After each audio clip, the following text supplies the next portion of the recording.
நம்ம பண்ணக்கூடிய சில விஷயங்கள்னால நமக்கு பீரியட்ஸ் ஆகிட வாய்ப்பு இருக்குது பேபி தங்காமல். அது என்னென்ன அப்படின்றத இந்த வீடியோவில் பார்க்கலாம்.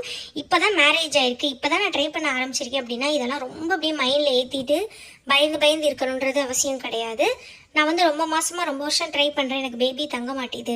ட்ரீட்மெண்ட் ஆர் நேச்சுரலாக ட்ரை பண்ணுறவங்க எல்லாருமே இதை வந்து ஓவலேஷனுக்கு அப்புறமா வந்து கொஞ்சம் மைண்டில் வச்சுக்கிறது நல்லது. மற்றபடி நான் சொன்ன மாதிரி இப்போ தான் ட்ரை பண்ண ஆரம்பிச்சிருக்கேன், இப்போ தான் மேரேஜ் ஆகிருக்கு, எனக்கு ஒரு 6 month 4 month ஆகுது அப்படின்றவங்கலாம் ரொம்ப வந்து மைண்டில் ஏற்றிக்க வேணாம். ஏன்னா வந்துட்டு 2-3 கமெண்ட் நான் அடிக்கடி பார்ப்பேன். எனக்கு வந்து மேரேஜ் ஆகி 4 months ஆகிடுச்சு, எனக்கு வந்து பீரியட்ஸ் ஆகிடுது, என்ன பண்ணுறதுன்னெலாம் கேட்பாங்க. 4 monthன்றதெல்லாம் ரொம்ப ரொம்ப நார்மல். அது ரொம்ப ரேராக தான் பார்த்தீங்கன்னா 1 மாதம் 2 மாதத்துல தான் தங்கும். ஸோ 4 மாதம் பீரியட் ஆயிடுச்சு, அப்போ நமக்கு வந்து 4 மாதம் குழந்தை உண்டாகலைன்னா அப்போ நமக்கு வந்து சரியாக நம்ம ட்ரை பண்ணலையா, நம்ம பண்ணக்கூடிய அந்த மெத்தட் வந்து தப்பா, அந்த மாதிரிலாம் நிறைய பேருக்கு டவுட் வருது. ஸோ ரொம்ப வந்து ஒரு 6 மாதம் 7 மாதம் 8 மாதத்துக்குலாம் கன்ஃபியூஸ் ஆகிக்காதீங்க.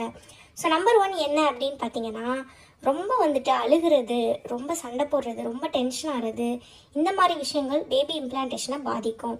ஒரு சிஸ்டர் வந்து அடிக்கடி கேட்டுட்டு இருப்பாங்க, நான் ரொம்ப அழுதுட்டேன், எனக்கு பேபி அஃபெக்ட் பண்ணுமா, ரொம்ப அழுதுட்டேன் பேபி அஃபெக்ட் பண்ணுமான்னு. அதுக்கான பதில் வந்து அவங்களுக்கே தெரியுது. பட் இருந்தாலும் அதை வந்து திரும்ப வந்து அதை கன்ஃபார்ம் பண்ணிக்கிறாங்க. நம்ம